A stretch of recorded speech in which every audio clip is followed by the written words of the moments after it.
All right, hello. So my name is Codis Atkinson, and today we'll be talking about Red Summer. This occurred in 1919, and this was over 20 events nationwide, span across several states. So to set the stage, there were riots everywhere, as I said. There were a lot of factors that came into play here. The first and most important being the Great Migration, which was the move from African Americans, the freed African Americans from the South, heading north in order to find more opportunities. This was also just after the Birth of a Nation, which was a film that ultimately led to millions of white people joining the KKK and just the overall support of white superiority.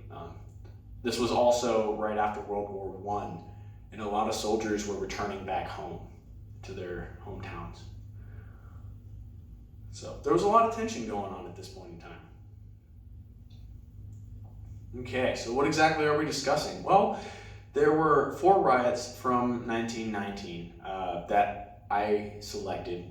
We're going to look at how they started, what exactly happened, the aftermath, the results of these riots, and then we're going to review the historical context and we're going to try to relate that to the present.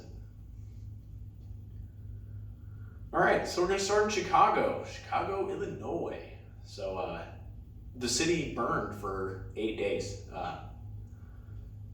During this particular riot, it was citywide. Businesses and homes were burned. This is a huge display of white superiority. And the National Guard did get called in, but not until the 5th day. The mayor tried to have the police contain everything, and ultimately he failed. It took 3 days for the U.S. military to get everything back into control. And this started with the first Emmett Till. His name was Eugene Williams. He's 17 years old. He was killed swimming in Lake Michigan. It was a hot day, like hundreds of other people went to cool off. And Eugene happened to have drifted into, past this invisible line that separated the white beach from the black beach. It was an invisible line of segregation. As a result, 2 white males were throwing rocks and bricks at this kid to try to get him to go back over. And even after he crossed that line, they continued to throw rocks at him, and one hit his head and he drowned as a result of it. So in the end,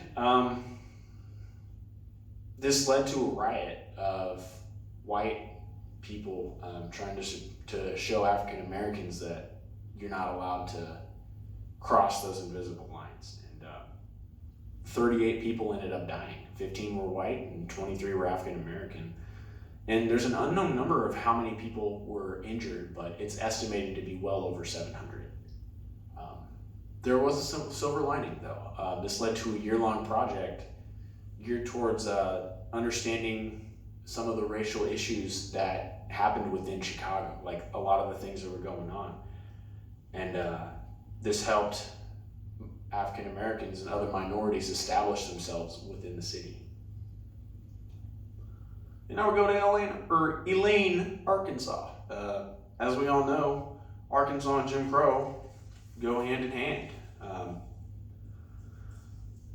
This particular incident began with sharecroppers. As we know, sharecroppers were kind of the South's loophole to slavery.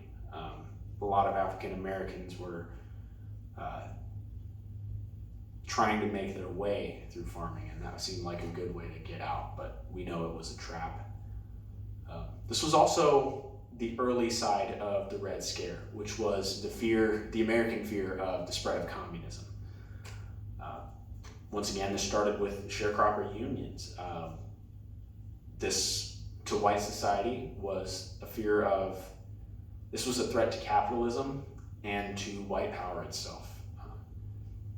In this particular area, there were a lot more African Americans than there were white people, and that was seen as a great threat.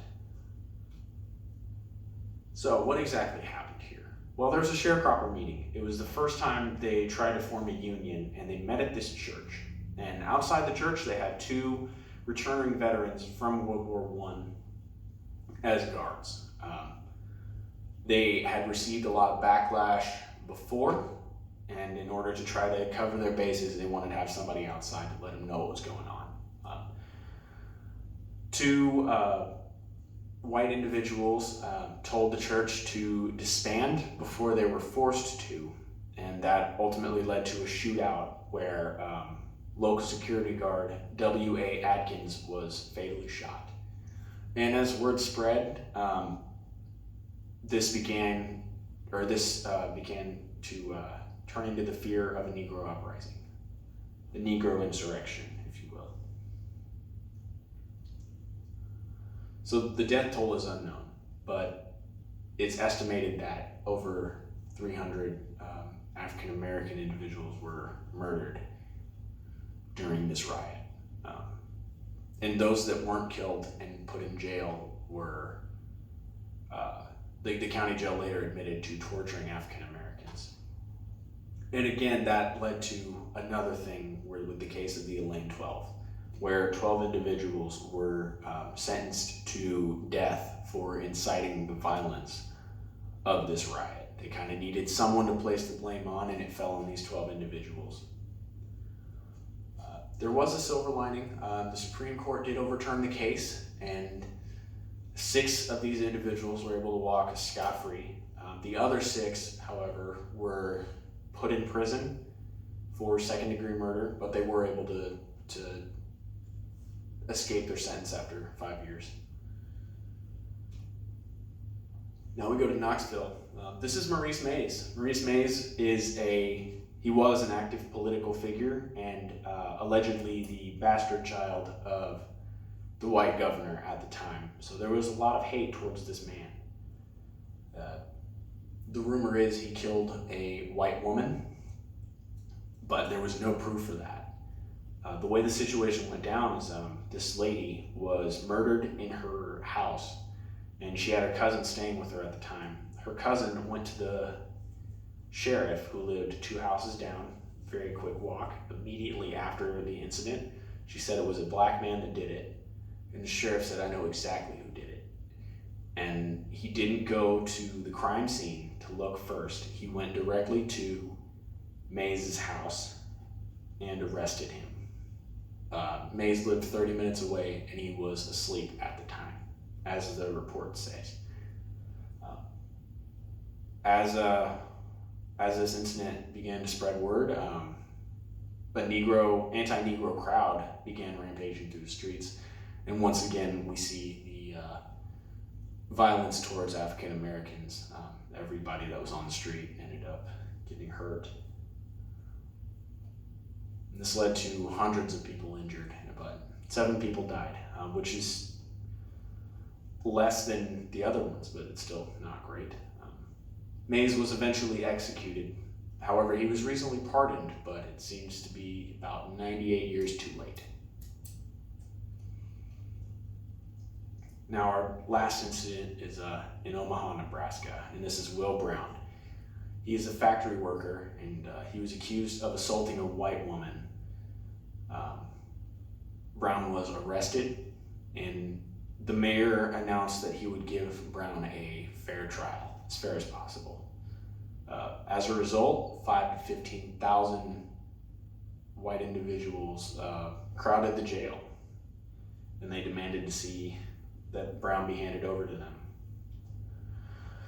The mayor tried to disperse the crowd, but they didn't want to listen. They seized the mayor, they lynched him on a street pole, and he woke up a few days later at the local hospital. The crowd then set fire to the jail in order to flush everyone out, and they ended up beating a lot of the guards, not to death, but hurt them.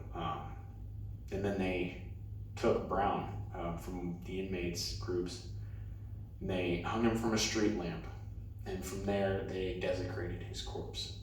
They shot him a couple dozen times. Then they burned him, as you can see in this picture. That's Will Brown right there. And from there, they tied his body to the back of a car and drug him through the streets for several hours. And after that, they broke his body apart, his charred remains, and they hung them from the street lamps as a reminder to African Americans that there was no place for them here. And they also sold the rope, each inch, for 10 cents a piece.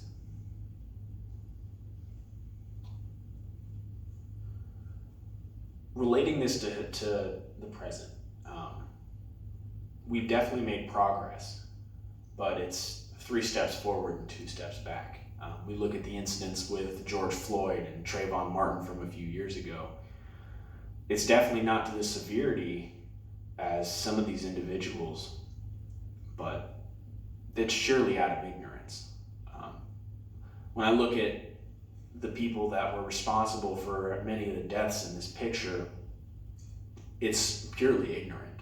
There's a complete disregard for fact or the justice system, as a mayor was attempted, or somebody attempted murder on the mayor. It was an entire town. And I think that's important for us to realize. This needs to be taught. These faces need to be recognized. Because, like I said, progress is progress, but we can't forget these faces and all that they've went through. This is an important piece of American history. We need to understand the violence that we've went through to know the true measure of how far we've come.